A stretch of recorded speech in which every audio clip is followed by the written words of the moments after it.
Assalamualaikum warahmatullahi wabarakatuh. Halo semuanya, kembali lagi bersama saya yaitu Bunga Nirwana Azhara dari kelas 10 Akuntansi dan Keuangan Lembaga. Pada kesempatan kali ini kita akan membahas tentang komunikasi bisnis. Kalian udah tahu belum komunikasi bisnis itu apa sih? Kalau belum tahu, yuk kita bahas bareng-bareng. Nah, jadi kita bahas mulai dari pengertiannya terlebih dahulu. Pengertian komunikasi secara etimologi berasal dari bahasa Latin yaitu communis atau bersama. Sedangkan menurut kamus, komunikasi meliputi ungkapan-ungkapan seperti berbagi informasi atau pengetahuan, memberi gagasan atau bertukar pikiran, informasi atau sejenisnya dengan tulisan atau ucapan. Dan bisnis dalam Kamus Bahasa Indonesia diartikan sebagai perniagaan, perdagangan, ataupun dagang. Jadi, komunikasi bisnis secara sederhana dapat dikemukakan bahwa yang dimaksud dengan komunikasi bisnis ini adalah komunikasi yang digunakan dalam dunia bisnis yang mencakup komunikasi verbal dan nonverbal.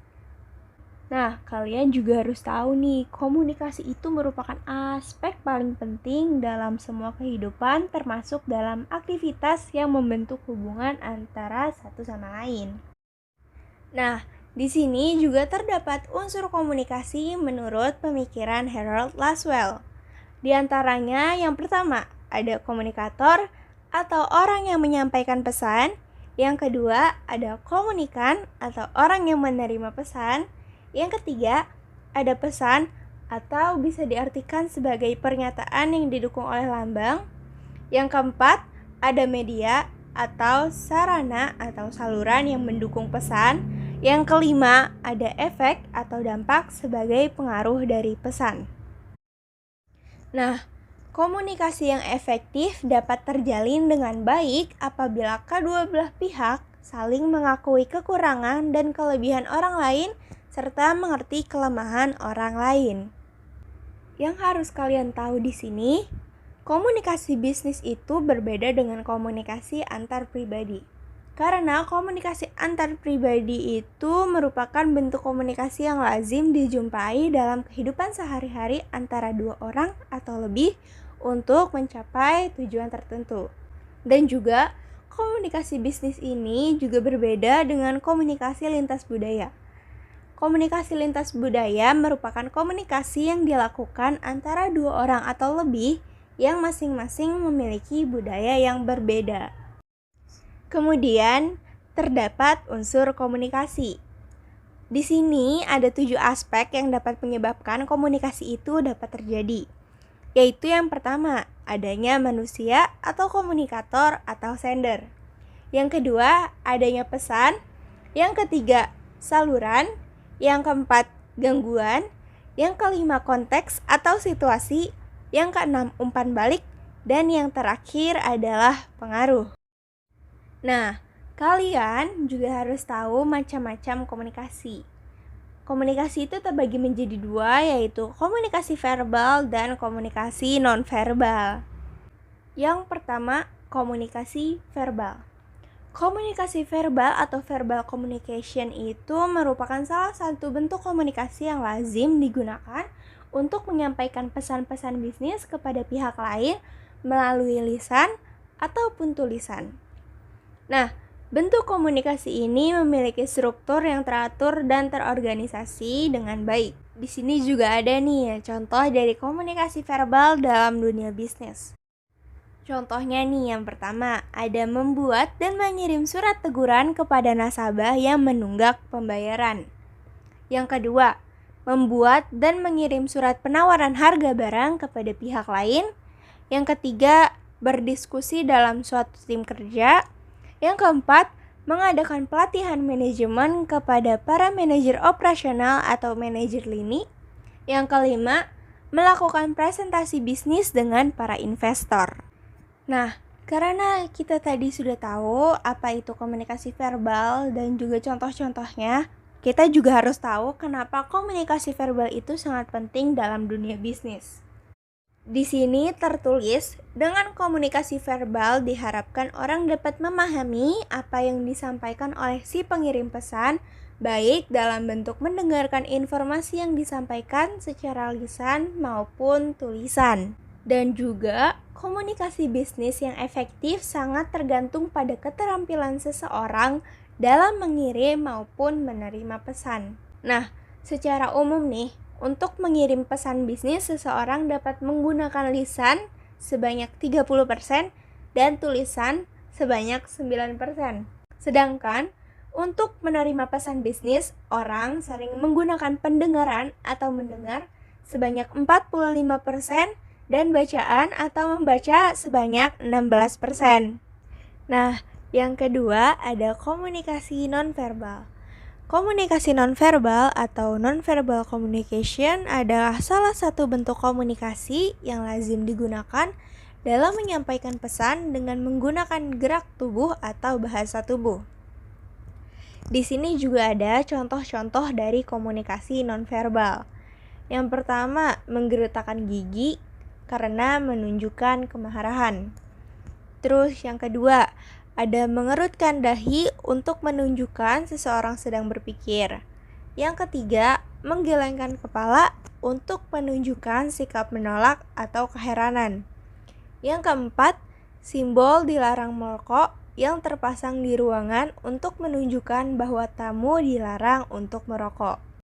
Nah, di sini juga terdapat fungsi dari komunikasi nonverbal. Yang pertama, meyakinkan apa yang diucapkan atau repetition. Yang kedua, menunjukkan perasaan atau emosi yang tidak bisa diutarakan dengan kata-kata atau substitution.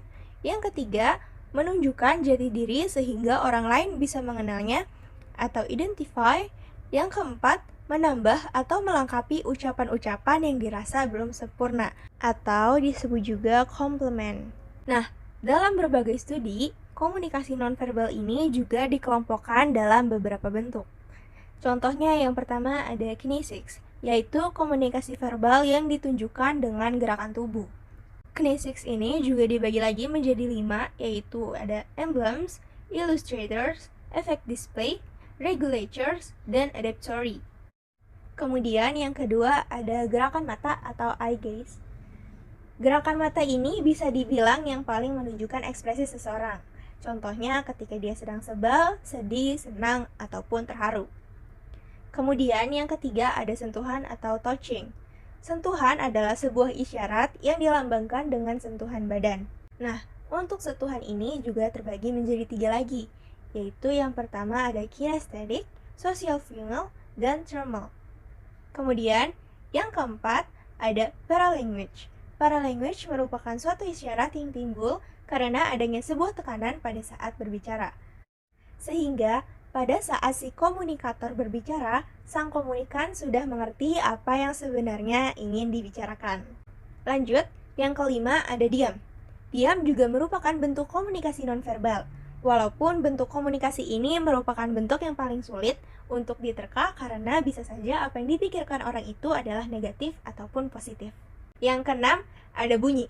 Jika paralanguage merupakan bentuk tekanan pada suara, sedangkan bunyi adalah tekanan pada suatu benda yang memiliki arti. Misalkan, tepuk tangan tanda apresiasi, peluit parkir tanda berhenti atau maju, dan lain sebagainya. Yang ketujuh, ada bau. Bau bisa melambangkan suatu pesan. Misalkan, wewangian kosmetik akan berbeda dengan wangian makanan. Kemudian, yang kedelapan ada postur tubuh.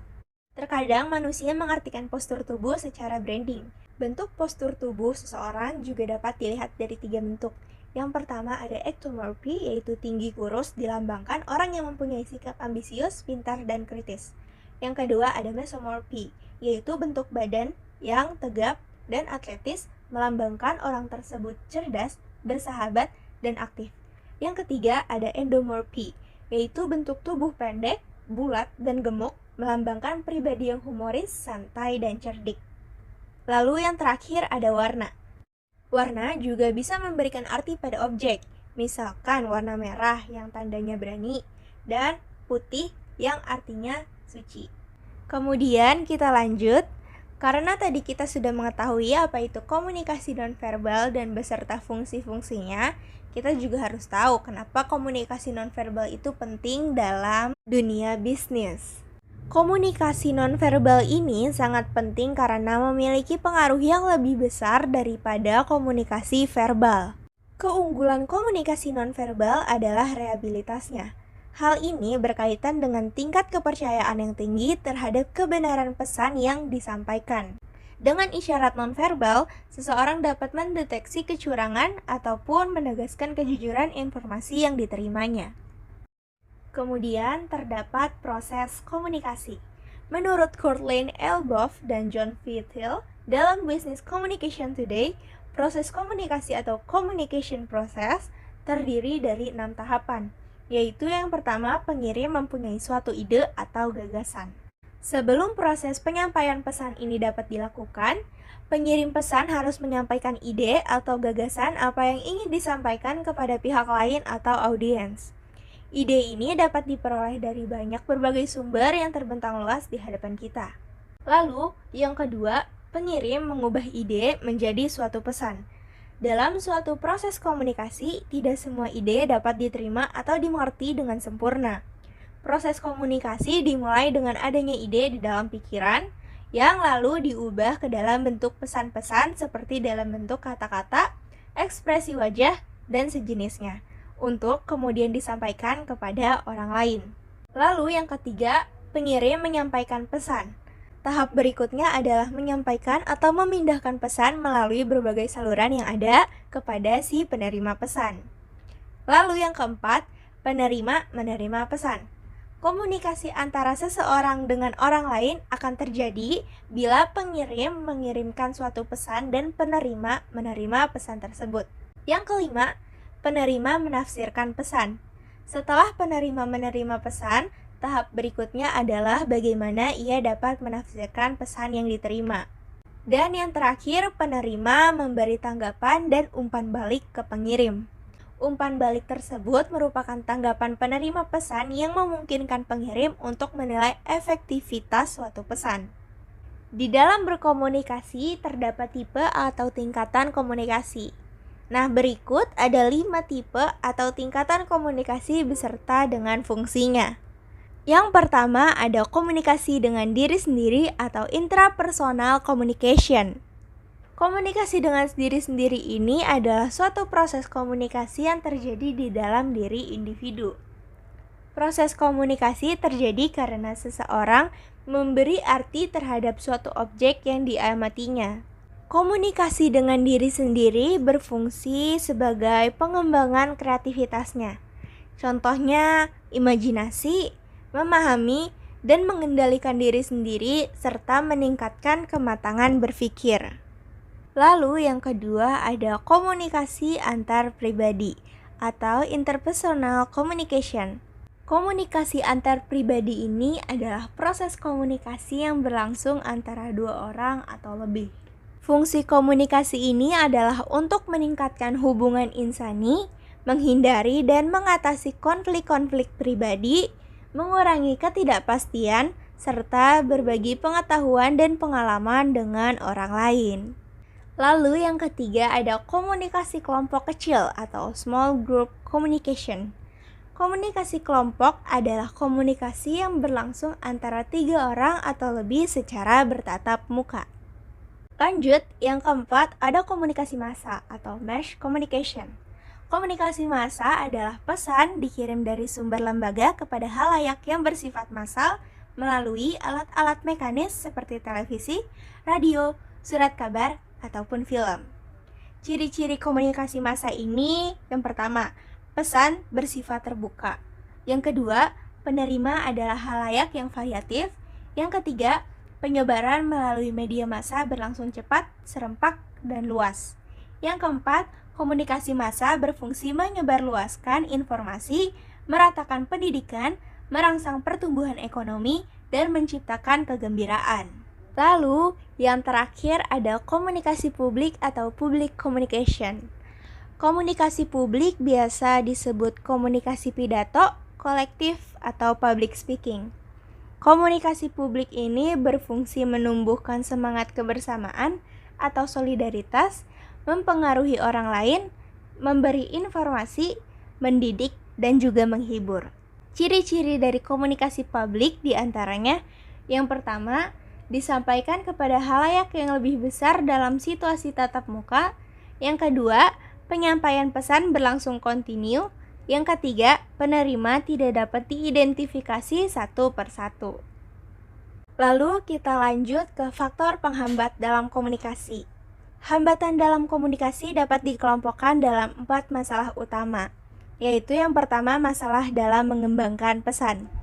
Masalah dalam mengembangkan suatu pesan dapat mencakup antara lain munculnya keraguan tentang isi pesan, kurang terbiasa dengan situasi yang ada atau masih asing dengan audiens, adanya pertentangan emosional, atau kesulitan dalam mengekspresikan ide atau gagasan.